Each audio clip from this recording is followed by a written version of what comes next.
Welcome back to our channel, soap fans. Today is a phenomenal day to dive into the absolute most explosive drama Los Angeles has ever seen. Grab your popcorn and brace yourselves, because we are breaking down a catastrophic twist that will change everything forever. Let's get straight into the madness. The sterile, white walls of the Los Angeles hospital are about to become a prison of absolute despair for John Finnegan. The lingering trauma of Monaco is still suffocating him. The phantom weight of Steffy's wedding ring bouncing off his chest still burns like a physical brand on his skin. He is exhausted. He is desperate. He is a man fighting a losing battle to save a marriage that is already dead. He just does not know it yet. The heavy door of the private staff lounge clicks shut. The sound echoes like a gunshot in the quiet room. Finn does not look up at first. He expects a nurse. He expects a chart. He does not expect the devil herself. Sheila steps into the room. Her movements are calculated. Her posture is predatory. She wears a mask of deep, maternal sympathy, but her eyes glitter with a lethal, venomous anticipation. She has not come to this hospital to seek medical advice. She has not come to beg for forgiveness. She has come to detonate a nuclear bomb right in the center of her son's life. Finn shoots up from his chair. The exhaustion vanishes, replaced instantly by defensive rage. He orders her out. He points to the door. He tells her that he has nothing left to say to her. He tells her that the Monaco disaster was her fault. He tells her that her mere presence is a toxic poison that is destroying his family. Sheila does not flinch. She does not raise her voice. She simply takes a step closer. She tells Finn that she is here because she loves him. She tells him that she is here to comfort him in his darkest hour. She plays the role of the concerned mother to absolute perfection. She whispers that she knows Steffy walked out on him. She knows Steffy threw her vows away over a simple misunderstanding. Finn erupts. He slams his hands down on the desk. He refuses to let Sheila speak another word against his wife. He defends Steffy with a blind, unwavering, desperate loyalty. He declares that Steffy is his rock. He declares that Steffy is the victim of Sheila's endless manipulation. He looks his biological mother dead in the eye and makes the biggest mistake of his life. He tells Sheila that his wife is pure. He tells her that his wife is loyal. He tells Sheila that no matter how hard things get, Steffy would never truly betray him. He believes their love is invincible. He believes Steffy is a saint who is simply reacting to the trauma Sheila inflicted upon them. Finn's voice rings out in the small room, echoing with absolute, unbreakable faith in Steffy Forrester Finnegan. Sheila listens to every single word. She absorbs his desperate declarations of love. She drinks in his blind devotion. And then, she smiles. It is not a warm smile. It is the cold, terrifying smirk of an apex predator who has just cornered its prey. Sheila slowly reaches into her designer handbag. She tells Finn that his loyalty is beautiful. She tells him that his devotion is exactly what a mother wants to see in her son. But then her voice drops to a lethal whisper. She tells him that his loyalty is entirely misplaced. Finn freezes. The air in the room suddenly feels dangerously thin. Sheila pulls out her smartphone. The screen is dark, but her grip on the device is tight. She tells Finn that Steffy has convinced the entire world that she is a victim. Steffy has convinced everyone that she is the moral compass of Los Angeles. Sheila takes another step forward. She is now standing right in front of her son. She reveals a secret that sends a shiver down Finn's spine. She tells him that she has not been sitting idly by while Steffy tries to banish her from the city. She tells him that she hacked into the Forrester Creations security system weeks ago. She has bypassed their firewalls. She has gained full, unrestricted access to every single surveillance camera in the building. The design rooms, the hallways, the executive suites. Sheila has been watching them all. She has been monitoring every whisper, every argument, every secret hidden behind closed doors. Finn shakes his head. He calls her insane. He tells her that she is a criminal and that he is calling security right now. He reaches for the hospital phone, but Sheila's voice stops him dead in his tracks. She tells him to go ahead. She tells him to call the guards. But she warns him that if he does, he will never know the truth about the woman he worships. Finn hesitates. His hand hovers over the receiver. That split second of doubt is all Sheila needs. She taps the screen of her phone. She turns the device around and holds it up right in front of Finn's face. The high-definition display lights up the sterile hospital room. Finn tries to look away, but his eyes are glued to the screen. The video feed is crystal clear. The angle is high, looking down into the luxurious expanse of the Forrester Creations CEO office. The timestamp in the corner is glaring. It is the exact night Steffy fled Monaco. The exact night Finn was frantically tearing the city apart looking for her. Finn's breath catches in his throat. He sees his wife. Steffy is pacing the floor of the office. Her hair is messy. Her makeup is smeared. She looks erratic. She looks completely out of control. Finn's heart aches for a fraction of a second. He thinks this is a video of his wife grieving their shattered marriage. But then another figure steps into the frame. Carter Walton. Finn's brow furrows in confusion. Carter is his friend. Carter is Daphne's husband. What is Carter doing in the CEO office in the middle of the night? The audio kicks in. Sheila has not just hacked the video. She has hacked the internal microphones. The voices fill the hospital lounge. Finn hears Carter pouring a drink. He hears Carter talking about Daphne. He hears the absolute devastation in Carter's voice as he admits his wife just walked out on him. Finn watches as Steffy takes the glass from Carter's hand. He watches as Steffy downs the liquor. The tension on the screen begins to shift.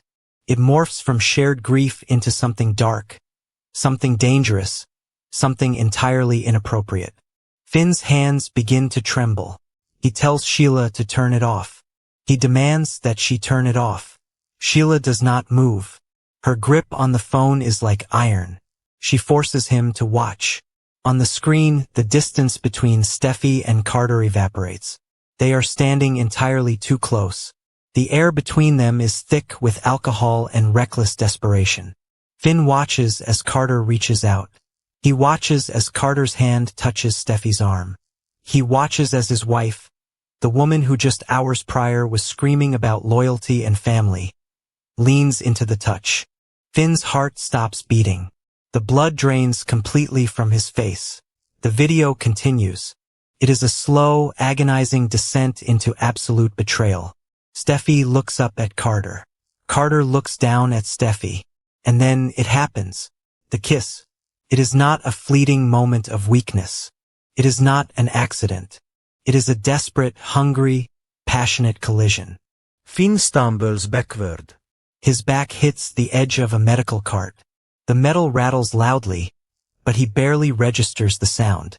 He cannot tear his eyes away from the screen. He watches as Carter's hands tangle in Steffy's hair. He watches as Steffy pulls Carter closer, her hands gripping his shirt, pulling him down. The camera angle captures everything with ruthless clarity. They move together. They stumble across the luxurious rug. They crash onto the plush, expensive sofa in the center of the CEO office. The very same sofa where Finn has sat 100 times. The very same office where Steffy runs her family empire. The physical betrayal escalates. Clothes are discarded. The boundaries of marriage, of friendship, of basic human decency are obliterated right in front of Finn's eyes. Finn is watching his wife give herself to another man. He is watching his wife surrender to Carter Walton. The video plays out in agonizing detail. Every second is a knife twisting deeper and deeper into Finn's chest. He gasps for air. The room is spinning. The white walls of the hospital are closing in on him. He feels violently nauseous. His knees buckle, and he barely manages to catch himself on the edge of the desk. Sheila finally taps the screen. The video goes black. The silence in the room is deafening. The only sound is Finn's ragged, hyperventilating breaths. He stares at the dark screen of the phone. His mind is fracturing into a million jagged pieces. He shakes his head violently. He starts to mumble. He starts to deny what he just saw. He looks at Sheila with wild, desperate eyes. He accuses her of doctoring the footage. He screams that it is a fake. He screams that she hired actors, that she used artificial intelligence, that she manipulated the video to destroy his mind. He screams that Steffy would never do this. He screams that Carter is a man of honor. Sheila does not yell back. She does not argue. She simply looks at him with a chilling, triumphant calm. She tells him to stop lying to himself. She tells him to look at the facts. She reminds him of the clothes Steffy was wearing when she left Monaco. The exact same clothes she was wearing in the video before they ended up on the floor. She reminds him of the timeline. She reminds him of Carter's sudden marital crisis with Daphne. She tells Finn that deep down, in his gut, he knows the video is 100% real. Finn covers his face with his hands. A raw, guttural sob tears through his throat. His reality is completely shattered. The foundation of his entire life has just collapsed into dust. Steffy is not the victim. Steffy is not the moral superior. Steffy is a cheater. Steffy is a liar. And she did it with Carter. Sheila steps closer. She invades his personal space. She wants him to feel her presence. She wants him to know exactly who holds the power now. She begins her victory monologue. Her voice is smooth, dripping with dark satisfaction. She tells Finn that Steffy has spent years calling her a monster. Steffy has spent years claiming that Sheila is the ultimate threat to their family.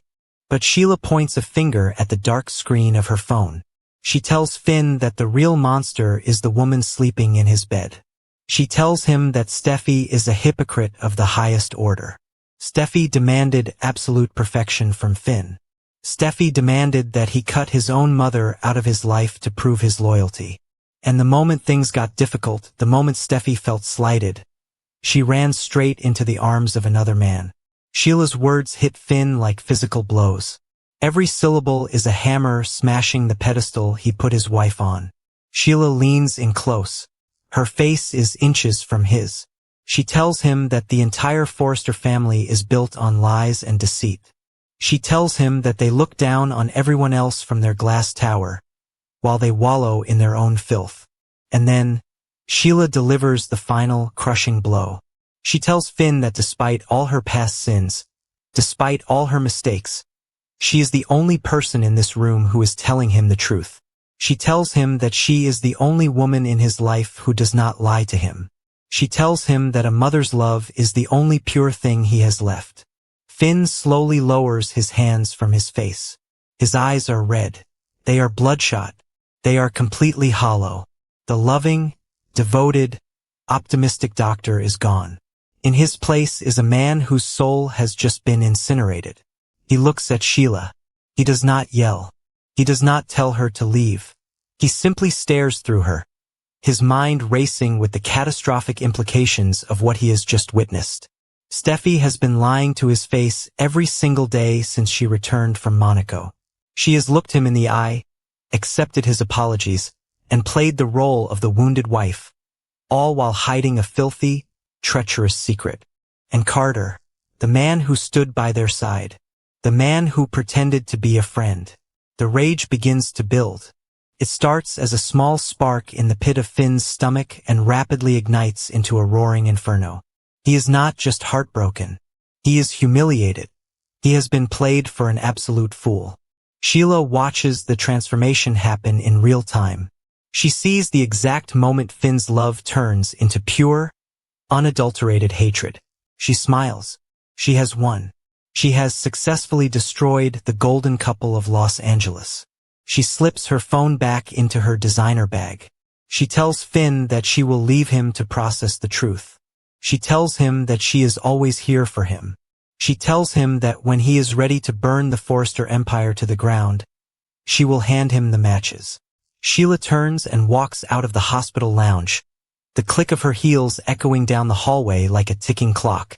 Finn is left entirely alone. The silence returns, but it is deafening.